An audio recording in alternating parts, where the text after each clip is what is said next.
और चलिए बात करते हैं बदायूं डबल मर्डर केस की, जहां पर एक आरोपी तो उसका एनकाउंटर किया गया, लेकिन दूसरा अभी भी फरार है। उसके लिए 25,000 के इनाम की घोषणा की है जावेद, जो अभी तक फरार बताया जा रहा है। 25,000 का इनाम उसकी सूचना देने वालों के लिए घोषित किया गया है।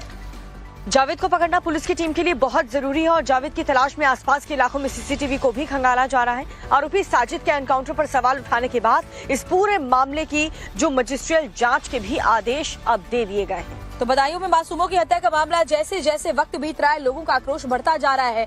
साजिद का तो एनकाउंटर कर दिया गया, लेकिन जावेद अभी भी फरार है और जावेद की तलाश में जगह जगह दबिश दी जा रही। 3 तस्वीरें चलिए हम आपको दिखाते हैं बदायूं में मासूमों के डबल मर्डर केस में पूरा अपडेट इन 3 तस्वीरों के जरिए समझिए। और जो मामले का दूसरा मुख्य आरोपी है जावेद, वो फिलहाल फरार है। जावेद पर पुलिस ने 25,000 रुपए का इनाम घोषित कर दिया है। साथ ही विपक्ष ने सवाल उठाने के बाद इस एनकाउंटर की मजिस्ट्रियल जांच के आदेश अब दे दिए गए हैं। साजिद के एनकाउंटर के बाद से इस मामले का दूसरा आरोपी जावेद अभी भी पुलिस की पकड़ से बाहर है। इन 3 तस्वीरों को जरा आप देखिए। अब विपक्ष के सवाल उठाने के बाद एनकाउंटर की मजिस्ट्रियल जांच के आदेश दिए गए हैं और साथ ही जगह जगह तलाशी को लेकर दबिश दी जा रही है। जावेद को का सुराग देने वालों को 25,000 का इनाम भी दिया जाएगा। तो बदायूं के दूसरे आरोपी जावेद की गिरफ्तारी जल्द होगी।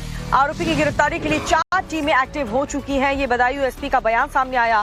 सबूतों के आधार पर इस पूरे मामले की जांच जारी है।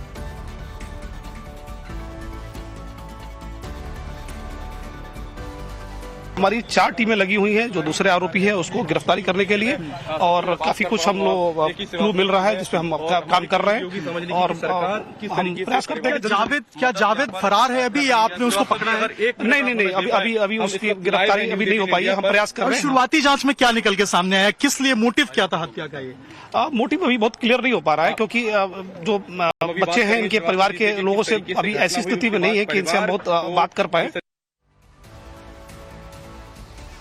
तो एसपी को आपने सुना। अब बच्चों के माता पिता से टाइम्स ऑन भारत ने बातचीत की और इस एक्सक्लूसिव बातचीत में माँ बाप को भी एक ही सवाल खाए जा रहा है कि आखिर ये हुआ तो हुआ क्यों, आखिर उनके बच्चों पर हमला क्यों किया, क्यों उनकी मौत की गई। इनकाउंटर तो सही हुआ, इनकाउंटर अच्छा हुआ, मगर जाता कि अब ये पकड़ा जाए तो उससे पता चले कि हाँ हम किस सिस्टम से हमने ये काम करवाया है और क्या हमने मात्रा की मतलब वार्ता उठाई गई है कि हमने बच्चों को काटा है, ये क्या मतलब मैटर था इसका। भाई हमारी कभी दुश्मनाई ना भला किसी से हुई है, तो ये ऐसा हुआ क्यों काम, या किसी ने करवाया है, इस चीज़ को पता चले। कम से कम हमें को नहीं पता चल रहा है कि हम किस सिस्टम से बोले कि हाँ हमारे बच्चे जो है कत्ल हुआ दोनों हुआ। हमको जांच की ही जरूरत है। जब तक जांच नहीं होगी हमको ये पता नहीं चलेगा कि हमारे बच्चे किस किस कारण मारे गए हैं। हम तो यही इसी बात से सोच में पड़े, कल से हम आए हैं कि हमको यही नहीं पता चल रहा है कि हमारे गए अब क्यों इसने ऐसा काम किया है। और सीधे ग्राउंड जीरो से अभिषेक राज हमारे सहयोगी जुड़े। अभिषेक, जो सबसे अहम सवाल अभी भी सबके जहन में कि आखिर मोटिव क्या था, इस कत्ल की वजह क्या थी, बच्चों की हत्या इतनी बेरहमी से क्यों की गई, क्या कुछ भी पता चल पाया इस बाबत अभी तक?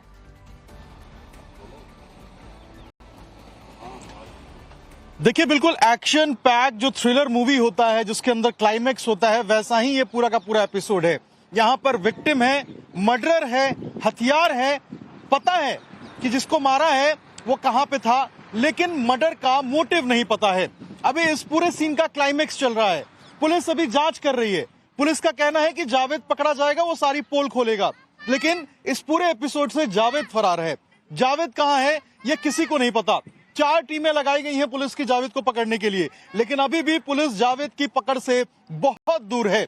यही कारण है कि 25,000 का इनाम जो है वो जावेद के ऊपर रखा गया है। साजिद जो इस पूरे राज को खोल सकता था, जो मुख्य आरोपी था जिसने 2 बच्चों की हत्या की थी, उसका इनकाउंटर हो चुका है। वो अब सामने नहीं आ सकता, वो अब राज नहीं खोल सकता। फिर एक ही कड़ी बचती है जावेद, जो उसका भाई है, उसके चाचा, उसके पिता, दोनों को अभी जो है वो कस्टडी में लेकर पूछताछ की जा रही है। जो पड़ोसी है उनसे पूछताछ की जा रही है।